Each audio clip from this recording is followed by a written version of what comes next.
Hello Kamen Rider fans and welcome back to Toku Topics. Today I have a pretty special box here from Tokullectibles, of course, because I had a bad week last week and I needed some retail therapy. So I got this. So this is a bigger box than I was expecting, although I don't know what kind of size box I was expecting for this because it's one of the Kamen Rider Display Daizas, which I've always kind of wanted for my collection.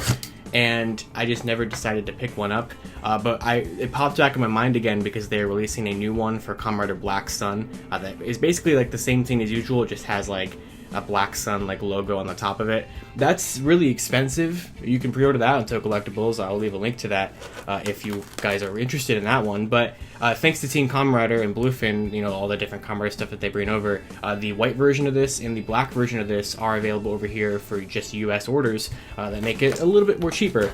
So I figured I'm tired of my Desire driver just sitting in its like container and it's from its box on that shelf behind the sign. So I decided, alright, let's get a Display Daiza to actually have for like future videos with the Desire driver or just whatever. So here it is. And that's all that's in there, of course. So it has the Bluefin logo and everything on it on the back, because it's essentially just the same box as the Japanese release, but they just slapped that sticker on there for the US release. So Display Daiza version 2.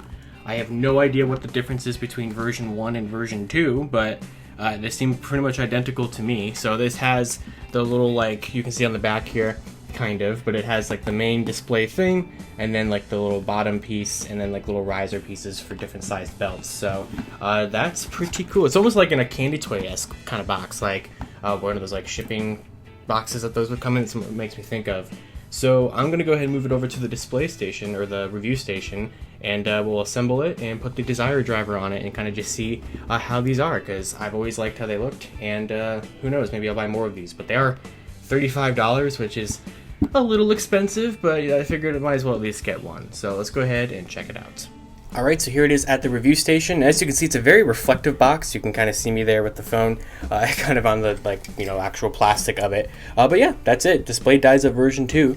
So let's go ahead and open it back here. Actually, here's a better look at the back, kind of showing you. I'm curious what belt that is. It almost looks like the CSM Zeronos belt, maybe, kind of in the silhouette, or it could just be nothing. But I know like the kind of promo shots for this show, like the CSM Zeronos belt, I think they showed the Jiku driver and stuff like that on there, because you can pretty much use any driver on this as far as I know, which is like, I think you can definitely use CSM ones and deluxe ones and stuff like that, which is just really cool. So there's so many layers of tape on this. I thought maybe it was just one slice of tape, but nope. Bandai gets me every time. Okay, so here it is opened up. So it looks like everything is just kind of in the display itself, which makes sense. So it almost kind of makes me think of like the Lightning Collection helmet displays, where like those are kind of just like two pieces inside of the thing. So let's grab all of these pieces. It's just in a giant plastic bag. But it's like all taped in there. Alright, so here's everything you get out of the box here, and there's a lot of different like customizable options here to pretty much fit like essentially any Kamen Rider belt I can imagine.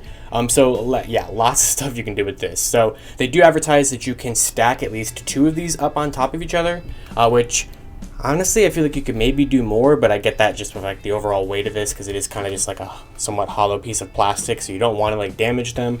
You can also swap out this top plate here, which, let me try to grab it as easily as possible. I know you can, but you can take the top plate off, which we're going to have to do in a minute anyway, which I'm just failing at currently. But I know you can separate the thing, and that kind of makes it pop off.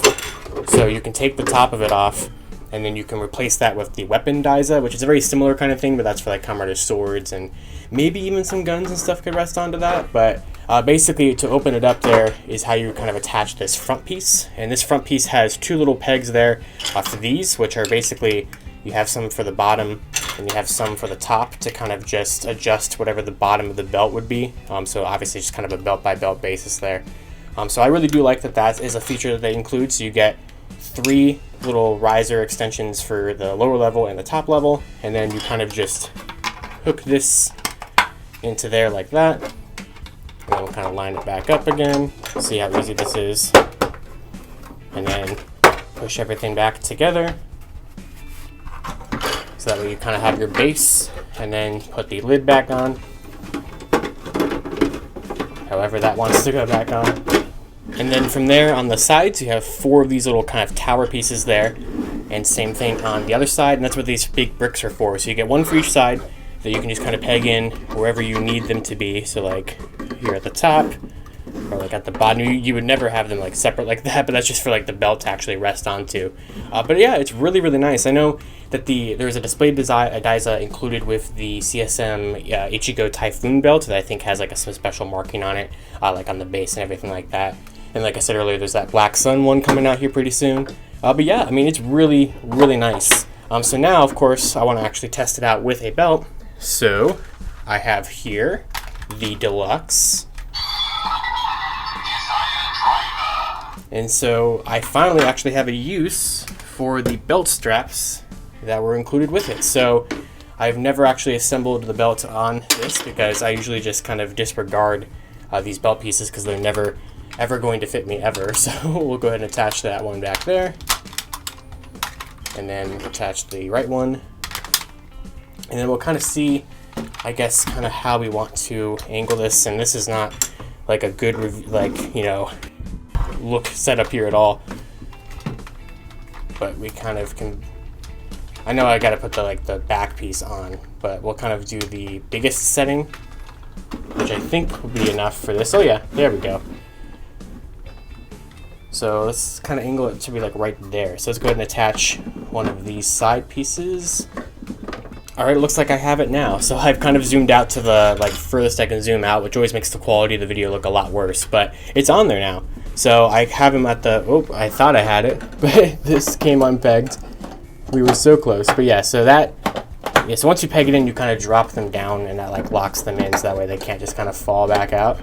So there we go, there we go, perfect. So it's all wrapped around there. I have the little belt stopper back there and everything too, and it's rested right down there at the bottom. And yeah, it's pretty nice. I could probably elevate it a little bit higher if I wanted to, but it wraps around there nicely.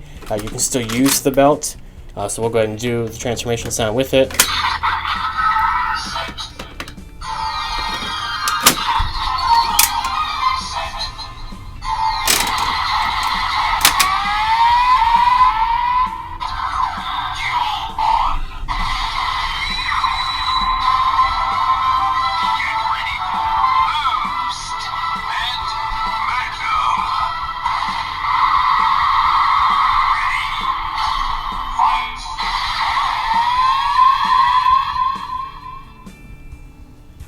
And there we go. So yeah, it's still completely usable with the display. It actually just makes it nice and easier to do so. So I'll be using this in future Geats belt reviews or buckle reviews and stuff like that.